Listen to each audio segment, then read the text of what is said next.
رب اشرح لي صدري ويسر لي أمري واحلل عقدة من لساني يفقهوا قولي. Allah subhanahu wa ta'ala tells us in a Hadees Qudsi. So a Hadees Qudsi is a hadith in which Allah subhanahu wa ta'ala is speaking, but it's in the words of the Prophet ﷺ, in his own words. So that's what makes it different than the Quran. أَنَا عِنْدَ ظَنِّ عَبْدِي بِهِ. I am as my servant or my slave thinks of me. This is a very profound statement. أَنَا عِنْدَ ظَنِّ عَبْدِي بِهِ. I am as my slave thinks of me. This statement can change our lives, because Allah is telling us that He is what we expect from Him. He is as we think of Him. We have to be a people who think positive of Allah subhanahu wa ta'ala. And so the theme that I want to speak about today in terms of knowing Allah is one very simple theme that can help a person navigate their entire life and navigate through their storms and through the weather of their life. And that is something called husn al-dhann billah. Husn al-dhann billah means to have a positive opinion of Allah subhanahu wa ta'ala. To always expect positive and good from Allah subhanahu wa ta'ala. I want to give you guys an analogy.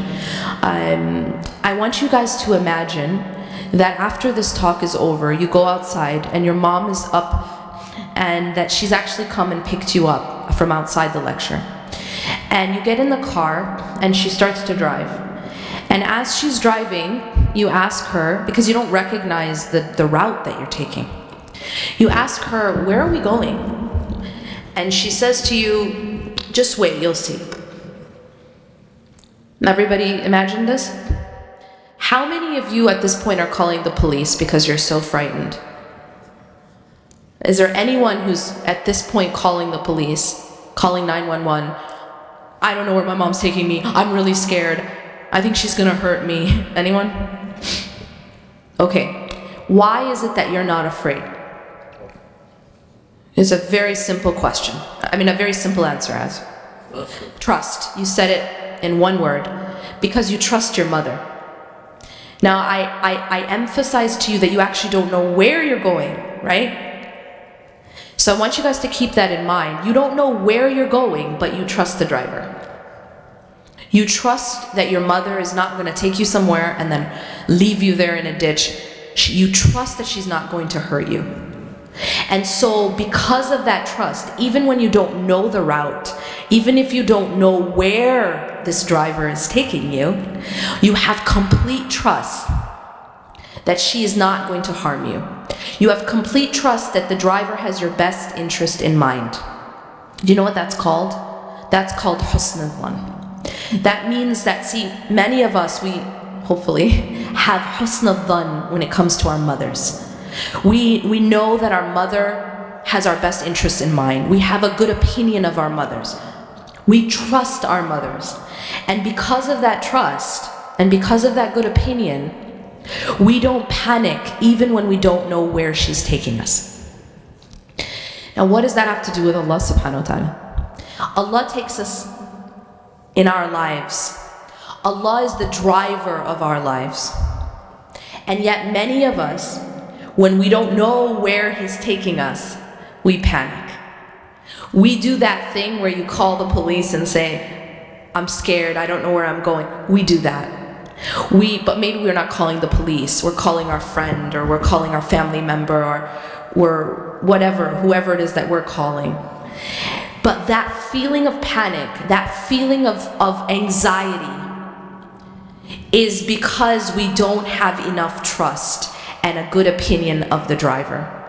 Maybe you've taken turns in your life that you never expected. Maybe you went down routes that you never wanted. But if you have a good opinion of Allah subhanahu wa ta'ala, you know that He will never do something to harm you. Even when you don't understand the route. I'm going to give you guys a second analogy. Everyone's been to the doctor at least some point in their life. When you go to the doctor, imagine that you go to the doctor and the doctor says to you, ma'am or sir, you have a very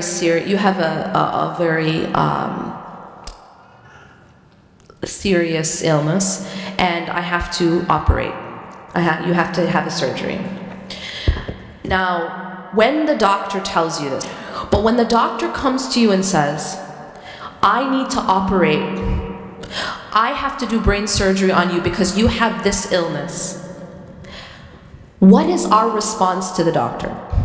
How many of you who have no experience and no knowledge of brain surgery say, actually, you can't operate on me until I understand every single procedure that you're doing? Wouldn't that be a bit arrogant? You know nothing about brain surgery. This person went to school for 12 years and has 12 years experience, and you're saying that you need to understand. You guys following? All right, let's back up. When Allah does stuff in our lives, He's operating on us, yeah?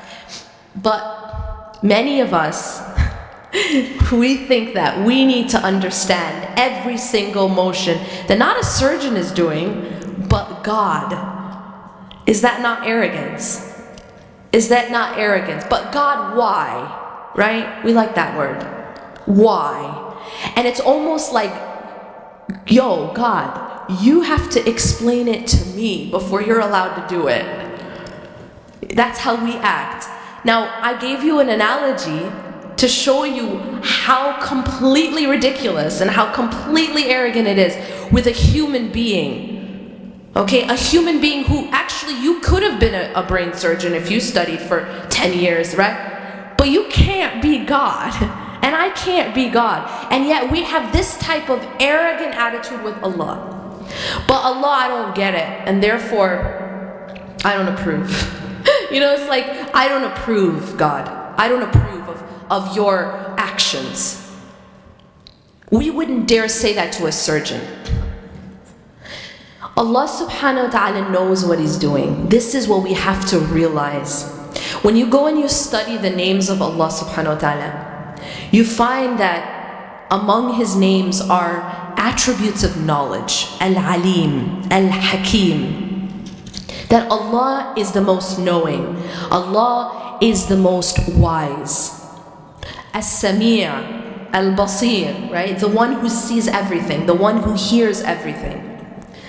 So we're not talking now about your mother who's limited. We're not talking now about a doctor who's limited. We're talking about someone who's unlimited and who has unlimited knowledge and unlimited ability. And yet we question Him. We question Him and we put ourselves at a level where we think that we need to approve, we need to understand. But see, if I take you back to the analogy of the surgeon, when the surgeon says, this is what needs to happen, what do you say as a patient? You say, do what you need to do, I trust you. You say, do what you need to do, I trust you. And you wouldn't dare say, I have to understand first, because you know that you can't understand.